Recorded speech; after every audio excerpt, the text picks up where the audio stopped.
Thank you. Shrimati Navneet Rana. बहुत बहुत धन्यवाद सर अध्यक्ष जी।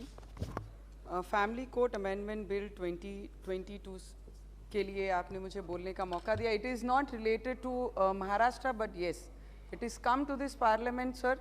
सो we would like to speak on this कि जो भी फैमिली कोर्ट्स में होते हैं तो सबसे पहले हमें इस पे ज़रूर गौर करना चाहिए। जो फैमिली कोर्ट्स की बिल्डिंग होती है इसे सेपरेट करना बहुत ज़रूरी है।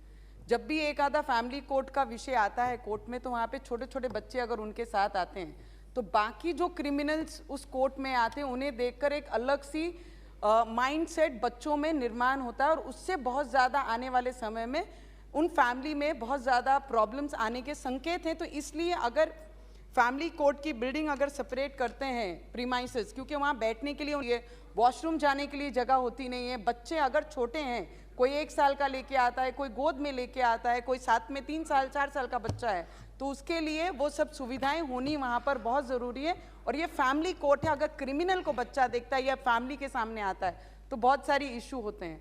अभी हमारे एक सीनियर लीडर ने कहा कि यहाँ पर ये पार्टी थी करके ये आज देश में इतनी जो डाइवोर्स के केसेस हमारे देश में आ रहे, किसी के भी जिंदगी में किसी भी परिवार में ऐसा पीड़ित विषय होना नहीं चाहिए, क्योंकि हमारी संस्कृति इस देश की कुछ और सिखाती है।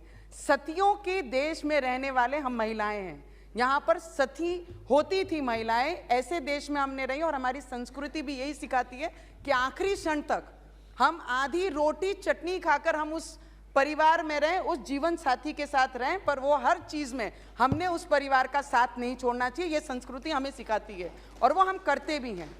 1% हमारे देश में ऐसी महिलाएं, अगर वो जिस तरीके से बता रहे हैं, it is from the party to whom I support in this parliament house sir. But कभी कभी ऐसी चीज़ें आ जाती हैं जो आप डाइजेस्ट नहीं कर सकते हैं। अगर आप बोलेंगे कम्युनिस्ट माइंड के लोग थे या कांग्रेस दिमाग के लोग थे इसलिए आज डिवोर्स को इतना बढ़ावा मिले, नहीं सर। हमारे संविधान ने लिबर्टी दी है, हमारे राइट्स के लिए, हमारी लड़ाई के लिए हम लड़ सके, वो राइट्स हम लड़ रहे हैं। पर उसके साथ साथ में सर एक रिक्वेस्ट मैं मंत्री महोदय को ज़रूर करना चाहूँगी सर। काउंसलिंग जो सेंटर्स बनाए हैं हर डिस्ट्रिक्ट में कोर्ट में जाने से पहला, उसमें जो पीड़ा महिलाओं को होती है, कोई माने नहीं माने सर, हम बोलते हैं हम बोलने के लिए बहुत स्ट्रांग है, हम लड़ सकते हैं, हम अपनी मजबूती से लड़ भी रहे हैं, पर अगर आप बात करें जब डिवोर्स की बात आती है, कोर्ट में जाने की बात आती है, जब परिवार साथ छोड़ देता है, अपना खुद की माँ, पेरेंट्स, अपने भाई, अपना परिवार आपकी साथ छोड़ देता है, जब कोर्ट में लड़ने की बात आती है, उस समय सच्ची पीड़ा उस महिला को पता लगती है कि कोर्ट में मैं किस तरीके से जाऊंगी, जिसने कोर्ट का नाम सपने में भी नहीं सुना, जिसने काउंसलिंग सेंटर का नाम नहीं सुना। तो ऐसी महिलाओं के लिए जब काउंसलिंग में जाती हैं तो बहुत सारी एनजीओस काम कर रही हैं। मैं ये नहीं कह रही कि एनजीओस अच्छा काम नहीं कर रही हैं सर, एनजीओ अच्छा काम कर रही हैं। अगर उसकी जगह पे कोई एक्सपर्ट्स, एडवोकेट जो एक्सपीरियंस है वो अगर काउंसलिंग करेंगे तो मुझे लगता है जो समय 10-10 साल का कोर्ट में लगता है सर, अगर किसी की भी शादी टूटती है, डिवोर्स होता है उस एज में, 30 एज में, और 10 साल अगर उसको कोर्ट में लगते हैं, आधी जिंदगी उसकी निकल जाती है सर। उसका रीमैरिज करना, उसका दूसरा संसार बिछाना बहुत मुश्किल होता है।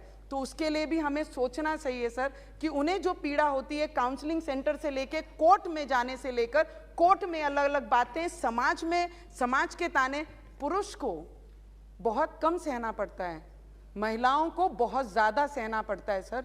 उसके बारे में अगर हमने सोचा, this is not related to this bill, पर मैं ये चाहूँगी सर कि काउंसलिंग सेंटर में एक्सपीरियंस एक्सपर्ट्स लोगों को अगर आपने बिठाया, कोई रिटायर्ड एडवोकेट्स को बिठाए, तो उन्हें काउंसलिंग करेक्ट तरीके से वो दे सकेंगे और महिलाओं को बहुत बड़ा फायदा उनके भविष्य के लिए हो सकेगा सर।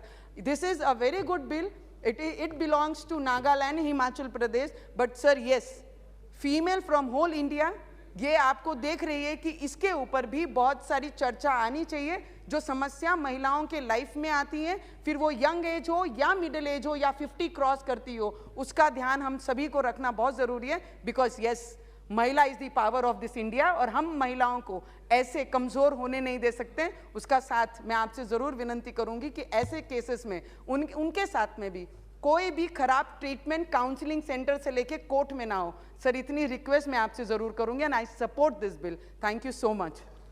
Thank you.